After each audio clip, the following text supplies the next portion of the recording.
Hi friends, எல்லாரும் எப்படி இருக்கிறீங்க? எல்லாரும் கர்த்தருக்குள்ள நல்லா இருப்பீங்கன்னு நம்புகிறேன்.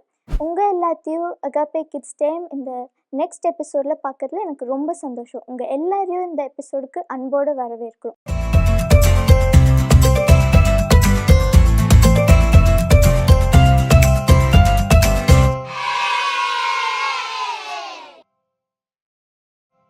இந்த எபிசோடோட தீம் என்னன்னு பார்க்கலாமா? இந்த எபிசோடோட தீம் வந்து கீழ்ப்படிதல், அதாவது ஒபீடியன்ஸ். நம்ம வாழ்க்கையில் கீழ்ப்படிதல் வந்து ரொம்ப இம்பார்ட்டண்ட்.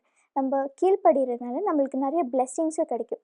அதனால் அதுக்கு ரிலேட்டடான நிறைய ப்ரோக்ராம்ஸ் நம்ம இந்த எபிசோடில் பார்க்க போகிறோம். ஓகேவா? ஃபர்ஸ்ட் நம்ம ஒரு டான்ஸ் சாங் பார்க்க போகலாமா?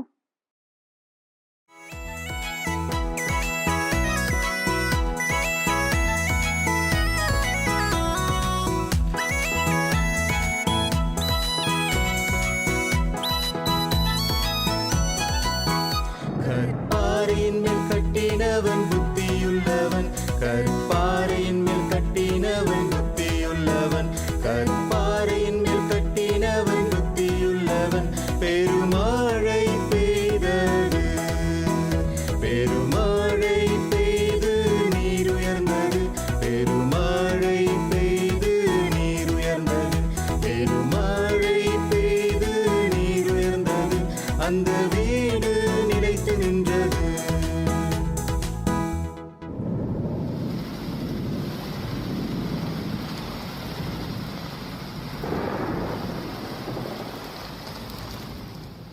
மானாலின் மேல் கட்டினவன் புத்தியற்றவன், மானாலின் மேல் கட்டினவன் புத்தியற்றவன், மானாலின் மேல் கட்டினவன் புத்தியற்றவன். பெருமழை பெய்தது, பெருமழை பெய்து நீர் உயர்ந்தது, பெருமழை பெய்து நீர் உயர்ந்தது, பெருமழை பெய்து நீர் உயர்ந்தது. அந்த வீடு அழிந்து போனது.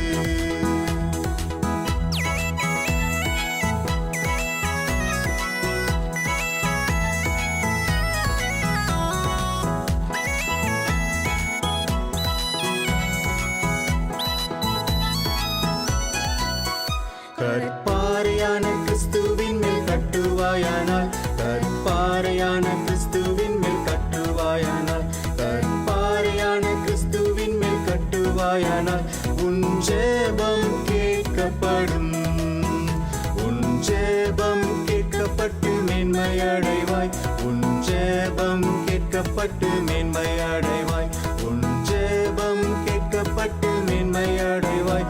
நீ என்றென்றும் நிலைத்திருப்பாய். எல்லாரும் சாங் பார்த்துட்டு வந்தீங்களா? சூப்பராக இருந்துச்சா? ஓகே, இப்போ நம்ம பைபிள்லேருந்து ஒரு ஸ்டோரி பார்க்க போகிறோம். நம்ம ரேஷ்மாக்கா வந்து நம்மளுக்கு கதை சொல்ல போகிறாங்க. எல்லாரும் கேட்கலாமா? ஹலோ குட்டீஸ், எல்லாரும் எப்படி இருக்கிறீங்க? உங்களை எல்லாரும் பார்த்து ரொம்ப நாளாச்சு. சரி வாங்க, நம்ம இன்னைக்கு பைபிளில் இன்னொரு குட்டி கதை பார்க்கலாமா? சீரிய நாட்டில் வந்து நாகமான் அப்படிங்கிற ஒரு படைத்தலைவன் இருந்தான். படைத்தலைவன் அப்படின்னா என்னென்னா, இந்த செஸ்லெல்லாம் பார்த்துருப்பீங்களா, நிறைய சோல்ஜர்ஸ் இருப்பாங்கள்ல, அந்த மாதிரி இந்த சோல்ஜர்ஸ் எல்லாத்துக்குமே ஒரு ஹெட் மாதிரி அவங்க தான் படைத்தலைவன். அந்த காலத்தில் ராஜாவோட காலம் இல்லையா? ஸோ அந்த மாதிரி ஒரு படைத்தலைவன் இருந்தார். அவன் வந்து ரொம்ப பராக்கிரமசாலி, ரொம்ப ஸ்ட்ராங் பர்சன். சீரியா தேசத்தையே அவன் தான் வந்து வழி நடத்தி கொண்டு வந்துட்டு இருந்தான். ஆனால் அவனுக்கு ஒரே ஒரு ப்ராப்ளம் இருந்துச்சு. என்ன ப்ராப்ளம் அப்படின்னா குஷ்டரோகம். குஷ்டரோகம்னா என்ன அப்படின்னா, உடம்புல சின்ன சின்னதாக வெள்ளை வெள்ளையாக அங்கங்கேயா புண்ணு மாதிரி இருக்கும். இந்த நோய்க்கு அந்த டைமில் இதை குணப்படுத்துறதுக்கு யாருமே கிடையாது. இது ஒன்ஸ் வந்துடுச்சுன்னா திரும்பி போகவே போகாது. இது நாகமானுக்கு ரொம்ப கஷ்டமாக இருந்துச்சு. இந்த குஷ்டரோகம் வந்தனால அவன் ரொம்ப வந்து டல் ஆயிட்டான். ஐயோ, இந்த குஷ்டரோகத்தினால ஒருவேளை நம்மளை வந்து இந்த ஊரை விட்டே ஒதுக்கி வச்சிருவாங்களோ, இந்த நோய் வந்துச்சுன்னா குணப்படுத்தவே முடியாதே, நம்மளுடைய படைத்தலைவருடைய பதவி நம்ம வந்து இழந்துருவோமோ, அப்படியெல்லாம் அவன் ரொம்ப வருத்தப்பட்டுட்டே இருந்தான். இந்த வருத்தத்தை வந்து நாகமானுடைய மனைவி கிட்ட சொல்லி அவன் வருத்தப்பட்டுட்டு இருக்கிறப்போ, இஸ்ரவேலேருந்து, அதாவது சமாரியாவிலேருந்து ஒரு சின்ன பெண்ணை வந்து அவங்க என்ன பண்ணியிருப்பாங்கன்னா, அடிமை பெண்ணா, அதாவது அந்த நாட்டிலேருந்து இந்த நாட்டுக்கு கூட்டிகிட்டு வந்து இங்கே வந்து அடிமை வேலை செய்கிறதுக்காக வச்சுருப்பாங்க. அப்போ அந்த பொண்ணு இந்த கதையெல்லாம் கேட்டுட்டு இருந்த உடனே என்ன பண்ணுவா அப்படின்னா, நாகமானோட மனைவி கிட்ட போயிட்டு, அம்மா எங்கள் ஊருக்கு ஐயாவை கூட்டிகிட்டு போக சொல்லுங்கள், அங்கே கூட்டிகிட்டு போனீங்க அப்படின்னா அங்கே இருக்கிறவங்க கண்டிப்பாக வந்து நம்மளுடைய படைத்தலைவருக்கு வந்து இந்த நோயை வந்து சுகப்படுத்த முடியும் அப்படின்னு சொல்லிட்டு அந்த பொண்ணு என்ன பண்ணுது அப்படின்னா நாகமானோட மனைவி கிட்ட சொல்லுது. அப்போ நாகமான் மனைவி என்ன பண்ணுறா அப்படின்னா நாகமான் கிட்ட கூப்பிட்டு, இங்கே பாருங்கள், இந்த மாதிரி இந்த தேசத்துக்கு நீங்கள் போனீங்க அப்படின்னா இந்த குஷ்டரோகம் வந்து சரியாயிடும் அப்படின்னு நாகமான் கிட்ட சொன்ன உடனே நாகமானுக்கு ஒரே சந்தோஷம். அந்த ஊருக்கு போய் எப்படியாவது நம்மளுடைய குஷ்டரோகத்தை வந்து சரி பண்ணிக்கலாம் அப்படின்னு சொல்லிட்டு நாகமான் என்ன பண்ணுறான் அப்படின்னா, இப்போது இந்த ஊர்லேருந்து அந்த ஊருக்கு அந்த நாட்டுக்கு போகணும் இல்லையா? ஸோ இவன் என்ன பண்ணுறான், போய் தன்னுடைய ராஜா கிட்ட போயிட்டு இந்த மாதிரி இஸ்ரவேலுக்கு போனால், சமாரியாவில் போனால் அங்கே வந்து எனக்கு இந்த நோய் வந்து சரியாயிடும் அப்படின்னு அந்த ராஜா கிட்ட சொன்ன உடனே ராஜா என்ன பண்ணுறாரு அப்படின்னா, நீ உடனே கிளம்பிப்போ, நீ நம்மளுடைய படை வீரர்கள் எல்லாரையுமே நீ கூட்டிகிட்டு போ, நீ சும்மாலாம் போகாத, நான் என்ன பண்ணுறேன் உனக்கு ஒரு லெட்டர் எழுதி கொடுக்குறேன், அதை நீ போய் ராஜா கிட்ட கொடு, அது மட்டும் இல்லாமல் நிறைய கிஃப்ட்ஸ் கொண்டு போ, வெள்ளி தங்கம் அந்த மாதிரி நிறையா நீ எடுத்துகிட்டு போய் அவங்களுக்கு கொடு அப்படின்னு சொல்லிட்டு ராஜா என்ன பண்ணுறாருன்னா நாகமானை வந்து வழி அனுப்பி வைக்கிறாரு. இப்போ நாகமான் என்ன பண்ணுறான், இந்த படை வீரர்கள் அவனோட கொஞ்சம் படை வீரர்களையும் கூப்பிட்டுக்கிட்டு இந்த கிஃப்ட்ஸ் எல்லாத்தையும் எடுத்துக்கிட்டு என்ன பண்ணுறான் அப்படின்னா இஸ்ரவேல் நாட்டுக்கு போகிறான். அங்கே போய் அந்த ராஜா கிட்ட இந்த மாதிரி நான் வந்து சீரிய நாட்டிலேருந்து வரேன், எங்களுடைய ராஜா வந்து உங்களுக்கு ஒரு லெட்ரு கொடுத்தாரு அப்படின்னு சொல்லிட்டு இஸ்ரவேல் ராஜா கிட்ட கொடுத்தோன்னே இஸ்ரவேல் ராஜா வாங்கி படிக்கிறான். வாங்கி படித்தோடனே இஸ்ரவேல் ராஜா ரொம்ப அதிர்ச்சி, ரொம்ப ஷாக் ஆயிட்டாரு. என்ன அப்படின்னு பார்த்தாங்கன்னா, இந்த குஷ்டரோகத்தை வந்து நீ வந்து என்ன பண்ண சரி பண்ணி கொடுத்துரு அப்படின்னு சொல்லிட்டு அந்த லெட்டரில் வந்து இருக்குது. அப்போ இஸ்ரவேல் ராஜா, நான் என்ன கடவுளா, நான் எப்படி வந்து குஷ்டரோகத்தை சரி பண்ண முடியும், நான் என்ன வந்து நான் டாக்டருக்கா படிச்சிருக்கேன் அப்படின்னு சொல்லிட்டு இவன் வந்து ஏதோ பிளான் பண்ணுறாங்க, நான் இந்த நோயை என்னால் எப்படியும் குணப்படுத்த முடியாது, ஸோ என்ன பண்ணலாம், இதை ஒரு ரீசனாக வச்சுட்டு இந்த தேசத்தை வந்து போருக்கு, அதாவது வாருக்கு கூப்பிடுறாங்க போல் அப்படின்னு சொல்லிட்டு தான் போட்டிருக்கிற ட்ரெஸ் எல்லாத்தையும் கிழிச்சிட்டு இஸ்ரவேல் ராஜா என்ன பண்ணுறாரு, அழ ஆரம்பிக்கிறார். அப்போ இந்த செய்தி வந்து எலிசா தாத்தா கிட்ட போகுது. இன்னைக்கு நம்மளோட ஹீரோ யாருன்னா எலிசா தாத்தா தான். இஸ்ரவேல் ராஜா இப்படி ட்ரெஸ் எல்லாம் கிழிச்சு அழுதுட்டு இருக்கிற செய்தி எலிசா தாத்தா கிட்ட போயிடுச்சு. இப்போ எலிசா தாத்தா என்ன பண்ணுறாரு அப்படின்னா, நீங்கள் இந்த ட்ரெஸ் எல்லாம் கிழிக்க வேண்டாம், உங்ககிட்ட வந்த அந்த நாகமான்கிற அந்த படைத்தலைவனை நீங்கள் என்கிட்ட அனுப்பி விடுங்க, நான் இந்த குஷ்டரோகத்துக்கு ஒரு தீர்வு கொண்டு வரேன் அப்படின்னு சொல்லிட்டு எலிசா தாத்தா என்ன பண்ணுறாரு அப்படின்னா அவர்கிட்ட இருக்கிற ஒரு ஆளை அனுப்பி ராஜா கிட்ட சொல்கிறார். அப்போ ராஜா என்ன பண்ணுறாருன்னா, எலிசா தாத்தா கிட்ட நீங்கள் போங்க அப்படின்னு சொல்லிட்டு இந்த நாகமானையும் அவனுடைய குதிரை படை வீரர்கள் எல்லாரையுமே அமுச்சு விட்றான். இந்த நாகமான் என்ன பண்ணுறான் அப்படின்னா எலிசா தாத்தா வீட்டுக்கிட்ட போயாச்சு.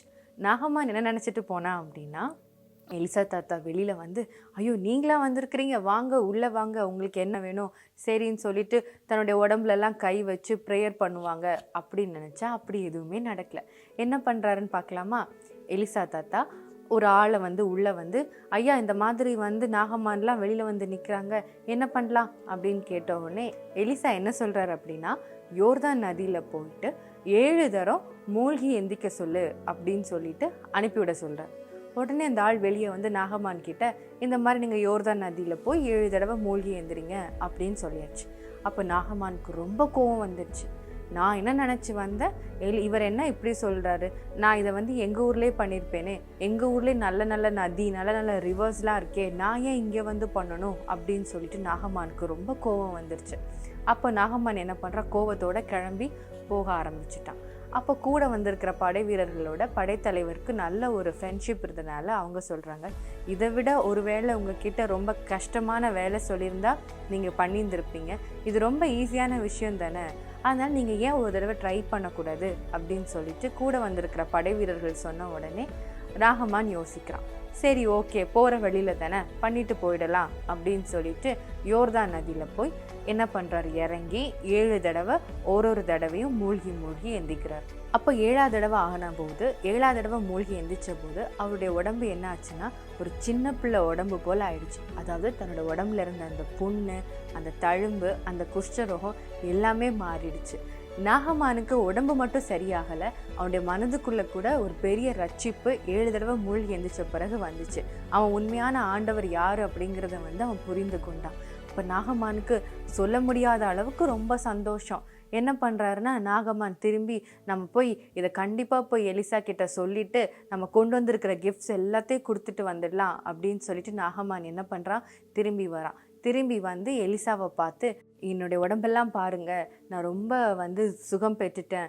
இஸ்ரவேலில் இருக்கிற தேவனை தவிர நான் வேறு யாரையுமே என்ன பண்ண மாட்டேன், வணங்க மாட்டேன். நான் இப்போ யார் உண்மையான தேவனுங்கிறத புரிஞ்சுக்கிட்டேன் அப்படின்னு சொல்லிட்டு எலிசா கிட்ட என்ன சொல்கிறேன்னா, நான் கொண்டு வந்திருக்கிற இந்த கிஃப்ட்ஸ் எல்லாத்தையும் நீங்கள் கண்டிப்பாக வாங்கிக்கணும். அப்படிங்கிறப்போ எலிசா, இது எதுவுமே எனக்கு வேண்டாம், இந்த கிஃப்ட்ஸ் எதுவுமே வேண்டாம், நீ சமாதானத்தோடே போ அப்படின்னு சொல்லிட்டு நாகமானை என்ன பண்ணுறாருன்னா வழி அனுப்புகிறாரு. என்ன ஃப்ரெண்ட்ஸ், கதை உங்களுக்கு பிடிச்சிருந்துச்சா? இந்த கதையிலேருந்து உங்களுக்கு என்ன தெரிஞ்சிச்சு? நம்மளும் சில டைமில் நம்மளுடைய லைஃப்பில் நாகமான் மாதிரி, ஐயோ இது நம்ம இந்த விஷயம் நமக்கு நடக்காதா அப்படி நம்ம யோசிச்சுட்ருக்க டைமில் கூட நம்ம என்ன பண்ணலாம் அப்படின்னா, ஆண்டவருடைய சமூகத்தில் நீங்கள் டெய்லி ப்ரேயர் பண்ணி, நீங்கள் ஆண்டவருக்கு பிரியமான பிள்ளையாக நடந்துட்டுருக்கிறப்போ, நீங்கள் நடக்காது அப்படின்னு நினைக்கிற விஷயம் கூட யோர்தான் நதியில் 7 தடவை நாகமான் மூழ்கி எழுந்திரிச்ச போது நடந்த மாதிரி உங்களுடைய லைஃப்லையும் ஒரு செகண்டில் நீங்கள் நினைக்கிற காரியம் நடக்கும். பட் நீங்கள் எல்லாத்துக்கும் அதுக்கு என்ன பண்ணணும்? ஆண்டவரை தேடணும். ஓகேயா ஃப்ரெண்ட்ஸ், நெக்ஸ்ட் டைம் உங்களை பார்க்கலாம். ஹலோ குட்டீஸ், இப்போ நம்ம கேட்ட அந்த நாகமான் ஸ்டோரி மாதிரி நம்ம பைபிள்ல இருந்து ஒரு வேர்ஸ் ஒன்று பார்க்க போகிறோம். உபாகமம் 28ஆம் அதிகாரம் 1ஆம் வசனம். அவர் சத்தத்துக்கு உண்மையாய் செவி கொடுப்பாயானால் உன் தேவனாகிய கர்த்தர் இந்த பூமியில் உள்ள சகல ஜாதிகளிலும் உன்னை மேன்மையாக வைப்பார். நீங்கள் பார்த்தீங்கன்னா இந்த வசனத்தில் நீங்கள் அவருடைய சத்தத்துக்கு நம்ம செவி கொடுக்கணும். அதுவும் உண்மையாக நம்ம செவி கொடுக்கும் பொழுது நம்மளை கர்த்தர் நம்மளை மேன்மேலும் ஆசீர்வதித்து அவர் நம்முடைய உண்மையை கருதி நமக்கு பெரிய ஆசீர்வாதங்களை தருவார். ஸோ அந்த வசனத்தின் அடிப்படையில் நம்ம எல்லாரும் இப்போ கண்களை மூடி நம்ம ஜெபிப்போம். மகா இரக்கமும் கிருபையும் உள்ள நல்ல தகப்பனே அப்பா, ஆண்டவரே இந்த வேளையில நாங்கள் உண்மை நோக்கி பார்க்கிறோம். உம்முடைய பிரசன்னம் ஆண்டவரே அப்பா ஒவ்வொரு பிள்ளைகளையும் ஞானத்தினால நிரப்பட்டும், ஒவ்வொரு பிள்ளைகளையும் அறிவினால நிரப்புங்க. இன்னும் அதிகமாக அவர்கள் படிப்புல, அவர்கள் பெற்றோருக்கு, அவர்களுடைய டீச்சர்ஸ்க்கு எல்லாருக்கும் ஆண்டவரே அவர்கள் கீழ்ப்படுகிற பிள்ளைகளாய், முதலாவது உமக்கு கீழ்ப்படுகிற பிள்ளைகளாய் அவர்கள் வாழ்க்கை வாழ நீங்க கிருபை செய்யுங்க. இந்த கதையில இந்த காரியங்கள்ல அவர்கள் கற்றுக்கொண்டதை அவர்கள் தங்களுடைய வாழ்க்கையில அதை ஆண்டவரை உபயோகப்படுத்த, அதை பிரயோஜனப்படுத்த இந்த பிள்ளைகளுக்கு நீ நல்ல ஞானத்தையும் நல்ல கிருபையும் தாங்க ஆண்டவரை பயன்படுத்துங்க. இன்னும் அதிகமாய் உருவாக்குங்க.